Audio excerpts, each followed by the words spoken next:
né? Então, o casamento tem um propósito, é você fazer uma escolha conforme o propósito que Deus tem para a sua vida e para a vida da outra pessoa. Porque eu sempre digo, quem me conhece sabe, que Deus não une pessoas, ele une propósitos.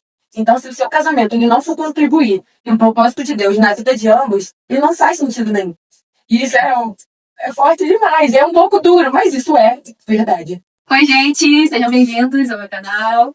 Estamos aqui hoje com uma convidada ilustríssima, minha amiga Johanna. Oi, gente.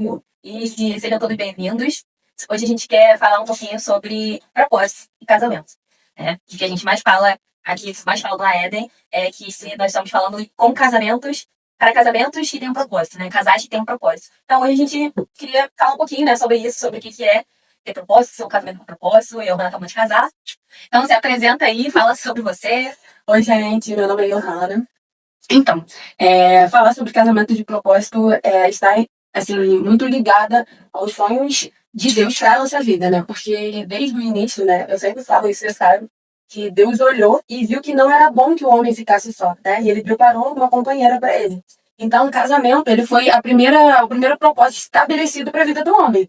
E aí a gente dá uma coisa que a gente leva para nossa casa hoje, que a gente fala, né? Antes de qualquer coisa, primeiro Deus, nossa família, que foi antes de o Senhor estabelecer a igreja, ele estabeleceu a família. Então, olha como que isso é forte e impactante.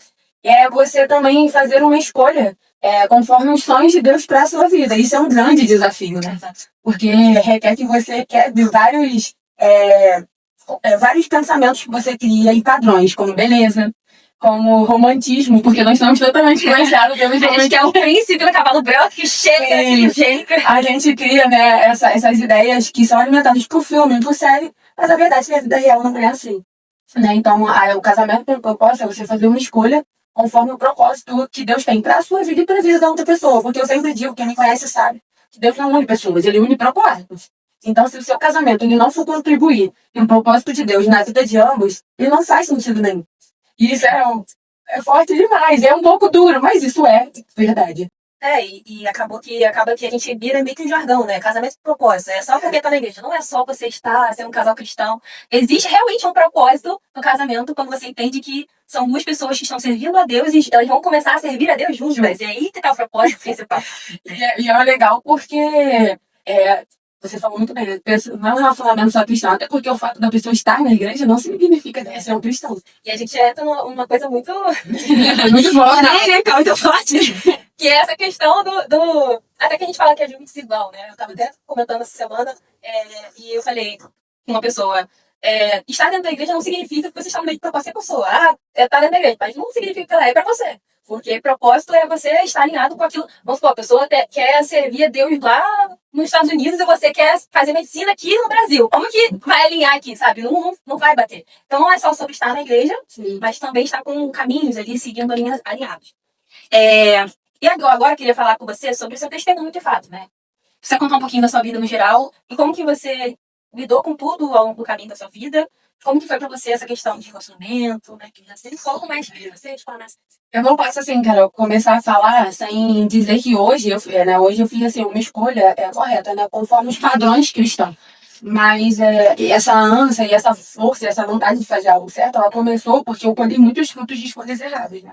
E aí a gente estava até conversando sobre alguns temas da vida, né? Que traziam um pouco sobre as consequências das escolhas erradas. Aí a gente até falou sobre Saul, sobre Sansão, e uma das escolhas que mais me chama a atenção é a de Davi. Né? Davi, ele vivia muito bem, e simplesmente um belo dia ele decidiu não ir pra guerra, e aí ele viu aquela mulher lá, linda, maravilhosa, né, se banhando, tomou a mulher pra cima, uma mulher que não era dele, né, uma mulher que era casada, e depois de ver todo o estrago, porque assim, a gente faz a escolha, mas a gente não pensa nas consequências da escolha. Davi meio que fez isso. Ele não pensou que ela ficaria grávida, ele teria que matar o marido dela.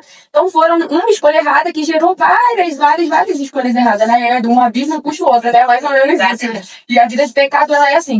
E eu tenho um histórico assim. E Davi, ele simplesmente teve que sofrer com uma consequência que era irreversível, porque depois de ter matado a criança que era o fruto do adultério, ela morreu. E a gente, como pai, existe algo que a gente nunca vai conseguir substituir, que é a dor do luto, a perda de um filho. Então eu vim com consequências que eram irreversíveis, assim como Davi, que precisaria lidar com esse luto eternamente. Então eu decidi que, enquanto eu era, né, obrigada a colher as sementes ruins que eu plantei em desobediência aos pais, né, de escolhas antes da hora, eu decidi, enquanto eu colhia, plantar boas sementes. E foi aí que eu comecei a gerar, né, essa vontade de ter um relacionamento com propósito, conforme a vontade de Deus, viver uma solteirice de santidade, é um grande desafio, mas Que não é fácil, não é. mas é algo que vale realmente a pena, né? Quando a gente se coloca para confiar no Senhor, quando a gente se coloca para descansar no Senhor, você sabe que Ele vai fazer na sua Sim. vida, né? Você sabe que Ele não vai te deixar. E aí é o que a gente falou sobre a questão do Adão, né? Do Jardim do Éden, que o Senhor, Ele sabia que o Adão, ele precisava de alguém. Assim, é muito difícil porque você fica naquela assim, eu tenho Deus, mas por que eu me sinto sozinho, né? A gente fica nesse impasse. Mas na verdade, Deus ele visitava Adão todas as tardes ali no Jardim do Éden, ele não estava sozinho. Mas Deus olhou e viu que não era bom que o homem ficasse só, né? E preparou uma companheira para ele. Então, assim, Deus sabe que o ser humano, ele criou o ser humano, tem essa necessidade de se relacionar, né? Claro que ter um parceiro como casal, mas também de se relacionar com outras pessoas, né? A gente tem essa necessidade. Sim. Alguns mais, outros menos, mas todos têm. Então, Deus sabe que às vezes a solidão que a gente sente não é a solidão da presença dele, porque ele é suficiente na nossa vida. Mas é mesmo de uma parceria física, de ter um companheiro, caminhar sobre a mesma missão, até porque um relacionamento de propósito é sobre isso apenas. Entender que Deus não une pessoas, Deus une propósitos. E aí uma coisa muito importante é que para você viver um propósito, você precisa se conhecer e saber qual é o seu propósito. Sim. Porque, assim, se você não se conhece, se você não sabe seus defeitos, suas qualidades, se você não sabe qual é o seu propósito, como que você vai unir o seu propósito ao propósito de outra pessoa? Exatamente. E aí, né, a gente até já comentou sobre isso, porque, assim, às vezes o casal, vamos falar, a menina tem vontade de ser missionária, o mundo todo. E o rapaz tem um chamado para ser um pastor, cuidar de ovelhas aqui. Aí você casa. Aí olha a frustração que é. Um quer viajar para missões, o outro quer cuidar das ovelhas. Como que é isso? É um conflito. E aí, o que acontece? Eles começam a caminhar sobre jugos diferentes. Que é o que a gente falou, né? E jogo desigual não é só sobre você estar na Sim. igreja e o outro não estar na igreja. Mas também sobre essas questões que direcionam a nossa vida, propósito. Cara, isso é uma coisa que eu levo pra minha vida. Deus não une pessoas, ele une propósitos. Isso no relacionamento homem-mulher, em todas as relações da nossa vida. Ninguém entra na nossa vida por acaso. Existe um propósito. E o relacionamento, principalmente, porque a escolha errada, ela pode gerar muitas consequências na sua vida. E pode atrapalhar o seu chamado. Então, assim, nós precisamos estar muito atentos a isso, né? Entender, me conhecer, saber nossos defeitos, nossa tendência pecaminosa. Porque todo mundo tem uma tendência pecaminosa, né? Algo que ali te deixa super tentada. Saber as suas qualidades. Porque, assim, cara, todo mundo vai te amar pela sua qualidade maravilhosa, simpática, proativa. Mas os seus defeitos. Você também precisa saber, até pra você seja honesto com outra pessoa. É porque o casamento é a maior intimidade que existe na Terra. Ninguém vai te conhecer tanto quanto seu marido. Sim. Até seu pai e sua mãe, eles não vão te conhecer Sim. tão intimamente quanto seu marido, né? Porque é ele que vai estar ali todo dia, ele ou ela, vai estar ali todo dia te vendo seus defeitos, cara a cara ali, o seu lado feio, que ninguém vê. Lado bonito todo mundo vê, a gente mostra, né? Mas o lado feio... Até porque a sua casa, ela é a sua zona de conforto, né? Então ali, na sua casa agora, você não tem mais os seus pais que são os donos daquele lá, é você. Então você só no poder, né? Sobre aquele lá. Então você ali é a sua zona de conforto, você decide ser do jeito que você é. Às vezes, se você tem a tendência um pouco mais grosseira na sua casa, você vai falar. Então, assim, são várias coisas que envolvem a questão do lar. Por isso que é importante, né, você se conhecer para antes conhecer outra pessoa. E é dito isso, né, que eu comecei a pensar um pouco sobre me conhecer, me resguardar, né, saber se tornar uma boa esposa antes mesmo de ter um bom marido. Isso é importante. Isso é muito importante. Orar pelo seu marido antes de você ainda nem conhecer ele. Meninas que fazem cartinha. Meninas que escrevem, façam isso, né? Eu acho que isso eu faço isso já tem um tempo. E oração, porque o marido já existe, né? Você não tá orando pra uma pessoa que ainda vai. A oração pela pessoa é muito importante, porque ela vai estar recebendo essa força, essa oração que você tá direcionando, mandando pra ela tá nesse momento recebendo, mesmo que você não conheça ela no momento. E é muito interessante, porque olha que a palavra do Senhor diz, a fé é crer nas coisas que se esperam, não nas coisas que se vê. Então, quando você ora por algo que você ainda não tem, você declara no mundo espiritual que você crê, mesmo ainda não vendo com seus olhos. Então, existe todo um poder, né, nessa oração profética, né? Tanto de que a outra pessoa também se guarde, que você já está orando por ela, quanto também você dar existência àquilo que ainda não existe. Então, isso é muito poderoso. A cartinha, eu tenho algumas cartas em relação a características, né, que eu fiz na época. Mas eu também, eu abri uma conversa no WhatsApp com Deus, pra quando viesse uma solidão, uma carência muito grande em algum lugar que eu tivesse, eu pudesse falar como eu tava me sentindo naquele momento. E era assim, eu e Deus, né? Esses grupos que a gente tem, quando a gente vê essas coisas. Então, eu falava algumas coisas, às vezes, quando eu me sentia tentada, né? Porque assim, você tá solteiro e você não tá invisível no mundo, né? As pessoas te veem, as pessoas que vão se atrair por você. E aí eu lembro que quando eu me sentia tentada por alguma proposta, eu falava, Deus, eu tô tentada. Eu queria muito, mas eu sei que eu não posso, me ajuda. E assim, parece loucura, mas funcionava. Inclusive, uma vez, uma amiga, ela nem sabia disso, eu fui numa da igreja dela, ela falou pra mim assim, Deus manda te dizer que aonde você conversa com ele ouve, tá? Tipo assim, ela não sabia do meu grupo com Deus, então a importância das cartas, você falar com Deus, é essencial. E, mano, então conta pra gente agora um pouquinho sobre o processo do seu casamento atual com o Juan e como foi depois desse processo de espera, tudo mais, e como que vocês chegaram no caso do seu casamento. Eu já vivia 6 anos sozinha, e aí eu tinha vivido toda essa transformação de caráter, de me conhecer, de saber o meu propósito, saber também algumas coisas pessoais que Deus falava que ia acontecer na minha vida. Eu já tinha isso muito entendido dentro de mim, do meu coração. E aí eu comecei a fazer os atos de fé, né? A carta, tudo isso. E fiquei esperando. Então, aí eu lembro que tinha até um antigo líder que ele falava pra mim, Johanna, um olho fechado na oração e o outro aberto na oração. E aí eu comecei a me sentir muito só, né? E muito sobrecarregada, porque eu era uma mãe solteira, né? Um filho, então eu precisava, né? Eu sentia muito essa necessidade de uma cobertura, né? Um sacerdote, né? Que cuidasse de mim. E eu comecei a fazer essas orações, né? Eu lembro que, você falou isso, cara, porque assim, a gente acha que Deus tem senso de humor, e isso é muito grande. Eu lembro que uma das minhas orações sobre isso foi muito perto de eu conhecer o meu esposo. Teve um dia que eu chorando assim no joelho, eu comecei a falar de como eu queria alguém, né? E assim, eu não tô falando de aspecto físico, não, tá? Tô falando de caráter, de como eu queria que ele fosse com Deus, questão de generosidade, dizimista fiel, assim. E no final da oração, não sei porque eu pensei isso. Eu falei assim, poxa, eu acho tão sexy. Homem com tatuagem no braço, mas eu não vou pedir isso em oração.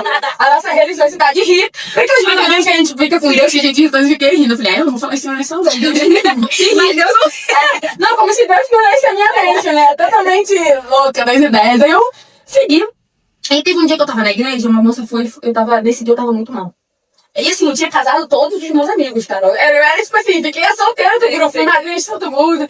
E aí nesse dia eu tava muito mal. Uma moça virou pra mim e falou assim, no meu ombro, assim, tá perto de acontecer o que você tem pedido a Deus em oração. Fica ligado. Eu falei, fica mistério. E aí eu fiquei meio assim. E aí teve a história. Eu sempre pedi a Deus que eu tivesse uma história de amor engraçada, né? E aí eu lembro que a gente foi fazer um retiro na igreja, eu já em oração, vivendo uma vida de santificação, né? Um rapaz, todo mundo sempre me zoou em relação a casamento, brincava, profetizava. Um rapaz começou a me olhar. E eu comecei a achar que esse rapaz, ele era casado. Porque ele estava sempre junto com uma moça, que aparentemente parecia ser mais velha do que ele. E aí eu comecei a ficar com ranço, né? Porque assim, eu buscando uma vida de santidade. Imagina um homem casado, eu tenho pavor. Gente, coisa de adultério. A Carol conhece a minha história, ela sabe que eu sou, tipo assim, radical com isso. Eu falei, um homem casado aqui na igreja, tomara que ele seja liberto. Eu expulsei todos os estranhos. Eu posso imaginar da vida do homem, verdade. Olha, meu marido, tadinho, é um santinho, né? Como dizem pastores dela, um santinho. E aí eu fui, e ele me olhava assim, com um olhar, sabe, de encantamento. Assim, e eu, dura toda a vida. Aí passou, eu comecei a dar aula pra ele, pra essa senhora, pra outras pessoas no batismo. E aí com muito ranço dele, porque ele me olhava com as canjigas toda parecida. Porque assim, a gente sabe, e aí isso já é um gancho que a gente pega, a gente sempre sabe quando o outro tem uma intenção diferente na gente. E é por isso que a gente precisa ficar atentos. Por quê? Porque isso pode ser alguém que não é de Deus e alguém que é de Deus. E aí a gente precisa perceber os sinais. Porque também, gente, sim, a gente tem que estar atento aos sinais, né? E aí eu já tô orar e não ficar ligado. Tá viajando. E aí eu senti que ele queria e tal, mas eu achando que ele era casado. Aí no dia do batismo dele, eu descobri que a moça não era a esposa dele, era a mãe dele. E aí, olha essa importância de você estar atento aos sinais. No dia do batismo, eu era professora e ele virou e falou, eu sempre fico com os pertences dos alunos. E aí, na hora dele me dar o celular, ele queria dar pra alguém da família. Eu falei, não, pode me dar, eu seguro na volta, eu te devolvo. Aí ele olhou pra mim e falou assim, você pode gravar? Eu falei, posso. Aí ele falou, a senha é essa, pode mexer no que você quiser. Deixa aí. Deixa. Gente, pelo século, gente, que o celular que expande a vida do ser humano. Quem faz isso, gente? O garoto fala isso pra mim, e aí eu quero entrar num ponto muito delicado. Porque foi muito divertido, foi uma história que a gente vai contar para os nossos netos, que realmente eu achava que ele era casado, eu orei para ele ser liberto. Mas uma coisa muito importante é que eu tinha vários padrões na minha mente. E é por isso que é importante a gente quebrar os padrões. Né? Por exemplo, eu tinha um preconceito por ele ser novo convertido. Eu lembro que isso também, eu falo, jamais vou me envolver com um novo convertido. Porque no meu início foi muito difícil, eu tive muitas quedas. Então, na minha mente, seria muito difícil viver o propósito que eu tinha com um novo convertido. Né? E aí, outro padrão que eu também precisei quebrar foi o padrão visual. Ele não era, assim, eu acho meu marido bonito, tá? Não tô falando de padrão tipo de beleza, o que eu tô falando é de estética. Ele era um pouco diferente daquilo que eu pensava na minha mente, entendeu? Que eu criei na minha mente. E também a idade. Né? Ele é 7 anos mais velho do que eu. Então foram coisas que eu precisei quebrar. Então, falando de casamento de propósito, isso é muito importante, gente. Eu não tô dizendo que você não tem que ficar com alguém que você não sinta atração física, não é nada disso, tá? Não é mesmo. Mas eu preciso que a gente olhe o padrão do céu. O que Deus tem pra gente. Isso é muito importante. Eu tenho, inclusive, isso é tão forte que eu tenho uma amiga que ela tem 2 filhos. E ela, uma é muito. Sabe aquele garoto lindo que toda menina fica encantada, toda adolescente? E o outro, ele é bonito, mas não é aquele padrão, sabe? Não é bombado. O outro filho já é bombado. Só que ela falou, Hannah, as meninas olham o físico, então elas sempre olham pra esse filho meu, que é mais forte, que é bombado, que é isso, que é aquilo. Mas na verdade, elas não sabem o coração que meu outro filho tem, o marido que ele vai ser.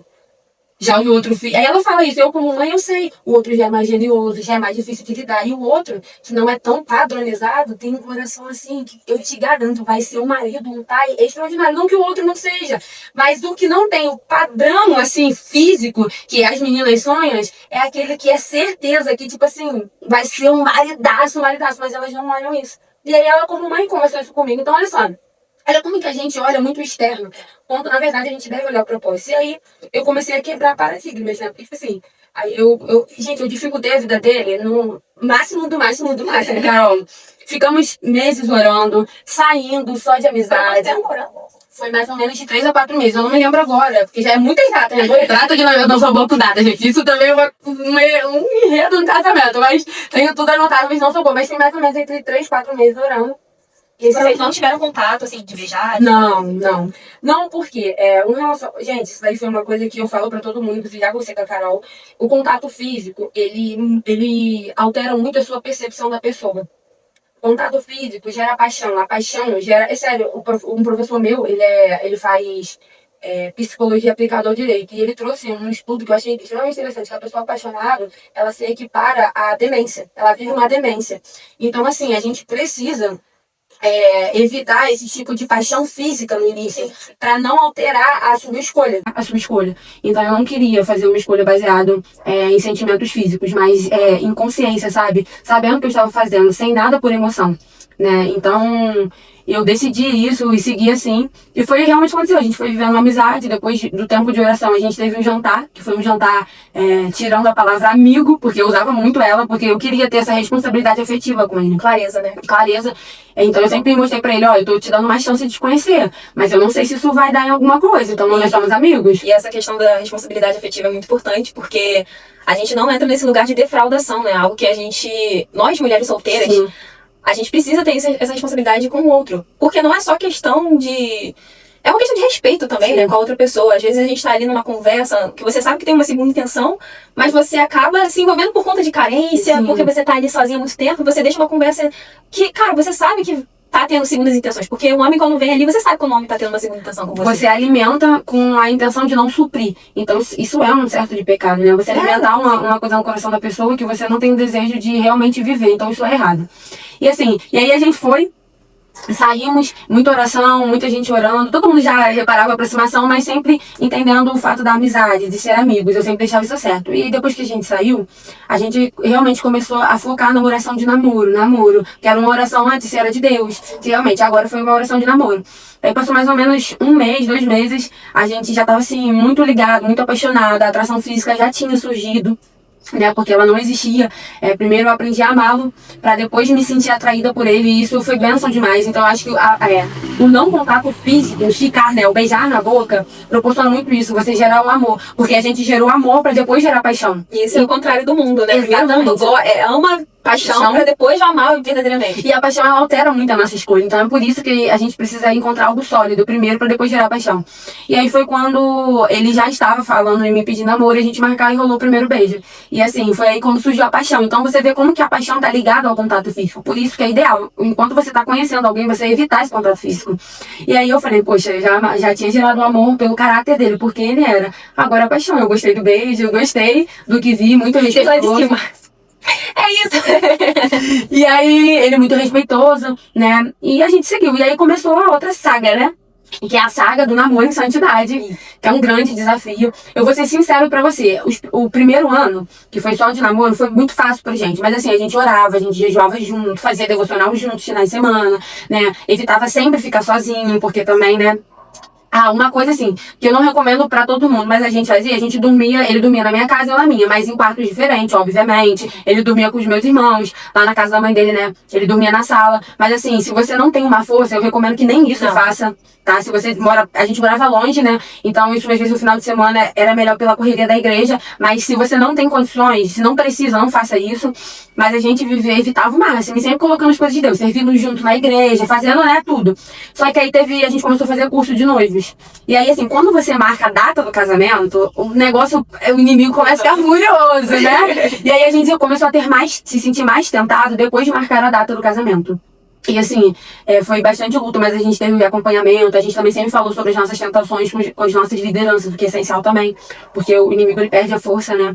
E quando a gente teve os nossos pais, a gente abria a liderança, orava juntos, jejuava juntos, então isso foi muito importante. E a gente conseguiu, né, chegar no altar ali sem nenhum tipo de caída sexual, graças a Deus. Glória a Deus. Assim, gente, o meu casamento ele aconteceu tudo da forma que eu sempre pedi a Deus, né? A Carol estava presente, ela viu que até o pastor revelou: Johanna, você tá vendo hoje coisas que você visualizou anos atrás. E realmente foi assim, tudo. Os detalhes de concha do mar, o ambiente totalmente, a natureza, sabe? Foi maravilhoso, na beira da praia. Sabe, lá a minha canoa de coco, que eu tanto tinha sonhado, meus convidados estarem na cerimônia tomando um coco, uma Coca-Cola geladinha. Então, assim, foi tudo feito conforme eu tinha sonhado. Mas eu vejo que o meu sonho, ele também se realizou pela minha obediência. Então, assim, tá muito ligado, né, a questão da obediência, a você viver os sonhos de Deus pra sua vida. Então, é um dos maiores princípios. Hoje eu tô em outra conquista, né, hoje eu tô na conquista, né, já casada, de trazer a minha cultura familiar, lidar com as diferenças, porque elas surgem. Sim. Então, falando no relacionamento de propósito, é entender que não é um conto de fadas, vai ter diferenças, mas é você saber conversar pra lidar com elas, é você saber, né, é mesmo colocar um relacionamento baseado nas mãos de Deus, ter pessoas que te ajudem madura. Viver o propósito foi bênção de Deus. Não é fácil viver um relacionamento de propósito, é você nadar contra a maré, é você abrir os seus pecados, as suas tentações no relacionamento, falar: olha, a gente tá quase caindo, tá difícil, a gente tá se sentindo tentado, é você dizer não, sabe? Nós mulheres, cara, temos muito controle sobre essa questão sexual, por mais que a gente queira muito, porque os homens acham que a gente não quer, mas a gente quer muito. Sim. Cabe muito a gente como mulher dizer não. Sim. Né? E isso também só pra gente fechar, é importante entender o seguinte, cara, que o homem, por sua própria natureza, ele realmente, eu achava que o fato dele tentar fazia com que ele não fosse de Deus pra minha vida. E eu vivi o conflito, até que eu vi uma pregação que disse que sim, ele precisa tentar, mas o fato dele ser um homem de Deus é que ele vai aceitar o seu não, e ele vai se colocar mais firme em Deus pra vocês conseguirem vencer essa tentação. Porque se você tá namorando com um cara há 2 anos, o cara nunca teve reação nenhuma, nunca sentiu desejo de te dar uma pegada assim, isso também você precisa analisar. É preocupante. Então, assim, não é o fato de não existir a tentação, é o fato dela existir. Mas o namoro com propósito é aquele que vai pedir perdão quando se sentir muito tentado a fazer, pedir ajuda a pessoas que vão te ajudar e viver em obediência. Porque é isso que faz com que a gente viva completamente os planos de Deus pra nossa vida. E aí eu tô nessa construção de construir um casamento conforme a vontade de Deus, ajudar outras meninas, né? E buscar mesmo a essência de Deus na minha casa, com meus filhos, a minha cultura familiar. Filhos, profeta. Será, Nitália? E viver, gente, é isso, vale muito a pena. E é voltar à origem mesmo, né? De um relacionamento conforme a vontade de Deus. E a gente precisa buscar isso. É muito difícil nessa geração hoje, corrompida. Corrompida, porque casamento hoje, como eu citei num vídeo que eu postei, a fala é que o casamento é uma geração, uma instituição falida. Não faz sentido mais, como a gente falou, até voltando no que você falou, só pra que quando a gente coloca a paixão antes, Você realmente já tem o que você teria no casamento, o homem pensando, né? Então pra que eu vou casar? Pra que a gente vai casar? Então a mentalidade de muitos jovens hoje em dia é essa, que você não precisa casar, você pode fazer o que você quiser, quantas vezes você quiser, com quem você quiser, e você vai ser muito mais feliz. Mas o que a gente tá tentando falar aqui não é uma forma de se fazer, de se viver, mas é uma instituição que Deus criou que faz sentido até hoje, até porque se você olhar, o casamento ele nunca terminou. Sim. O casamento, por que o casamento é uma instituição internacional, né? Tipo, em todo lugar do mundo que você vai tem um casamento. Independente se é um casamento diferente, mas tem um casamento. Então, a importância do casamento, né? Não somente o casamento simplesmente, mas o casamento voltado para aquilo que Deus chamou pra gente viver. E Deus chamou a gente pra viver esse casamento com propósito, que a Johanna, ela tá vivendo hoje, e pra mim é um testemunho muito grande. Eu sempre falo pra ela que ela pra mim é uma referência. Eu juro, porque eu tô nesse processo, né, de esperar no Senhor, processo de me guardar, me santificar, e ver que você conseguiu, tipo, você chegou até o fim. Não até o fim, porque você ainda tem muita vida aí pela frente, mas você conseguiu chegar no casamento, sabe? Isso pra mim é uma referência, e eu sei, isso é uma referência pra outras meninas também, que estão hoje talvez esperando no Senhor e estão sem esperança, né? Estão ali esperando, mas será que eu realmente vou encontrar? Porque, Johanna, tá muito difícil mesmo. A gente sempre fala assim, tá difícil, mas realmente tá difícil. Tá? Por isso que você precisa ser muito guiado por Deus pra poder mesmo fazer uma escolha certa. Por isso que é importantíssimo que você não deixe que seja influenciado por questões físicas, por atração física. Você precisa fazer uma escolha mesmo pelo Espírito Santo. Falando, não é conto de fadas, tá, gente? Não é conto de fadas. Essa escolha não é conto de fadas. E também, assim, Deus não vai te mandar uma pessoa. Você tem que analisar, observar, tudo isso. Mas é fazer uma escolha mesmo guiada por Deus, analisar. Porque, Carol, todo mundo vai te amar pelas suas qualidades. Todo mundo vai amar a Carol pelas qualidades. Você precisa olhar a pessoa e saber, será que eu consigo lidar com esses defeitos? Foi uma análise que eu fiz também, que é muito importante. Você olhar pra pessoa e falar, cara, essa pessoa tem... E Cláudio Duarte, ele fala isso, ele fala assim, você pode casar com uma pessoa que tenha 10 defeitos que você suporte, mas não case com uma que tem um defeito que você não suporta, porque no dia a dia isso vai ficar insustentável. Então você precisa amar a pessoa pelos defeitos dela. Sim. Entendeu? Também. Isso é muito importante, porque no dia a dia, no casamento, meu amigo, você vai ter que lidar com os defeitos dela. Então, a escolha pelo Espírito Santo te faz fazer essa análise. Agora, se você tá apaixonado, já gamadinha no beijo, na pegada do irmão, duvido que você vai olhar os defeitos. E vai deixar. Você não vai olhar os defeitos. Então é importante que você não tenha esse contato físico, pelo menos no início, assim, sabe? Se você não tem, né, o chamado pra ter um relacionamento totalmente de cortesia, né? É cortês que fala, não sei. Cortesia. E aí, se você não tem esse chamado, evite, pelo menos nesse início de oração, de propósito, de conhecer, de evitar o contato físico para que você não seja influenciado, porque você precisa olhar os defeitos dessa pessoa. É muito importante. É isso, estamos chegando ao fim. Foi muito bom a nossa conversa. Que o Senhor abençoe seu casamento, que o Senhor continue fazendo na sua vida o que Ele já fez na sua solteirice, mas que Ele continua agora em dobro, né? Que esse casal, eu sei que tem um chamado do Senhor para influenciar. Eu sei que vocês dois vão influenciar muitos casais, que a casa de vocês seja como um refúgio para outros casais, em nome de Jesus, e que o Senhor libera também a unção de casamento. Eu profetizo. Amiga, um versículo para sua vida é essa. Aquele que leva as suas sementes, né, regando em lágrimas, certamente voltarão com seus ramos cheios. Você está vivendo esse processo, né, de levar, né, as suas sementes, às vezes em lágrimas, com solidão, com tristeza, mas continua seguindo, vivendo, porque vai valer a pena. Creia nisso, tá? Creia nisso que é um tempo de Deus na sua vida, vai chegar. E vale a pena esperar. Vale a pena esperar mesmo. Eu sei que vale. É isso, gente. Tchau.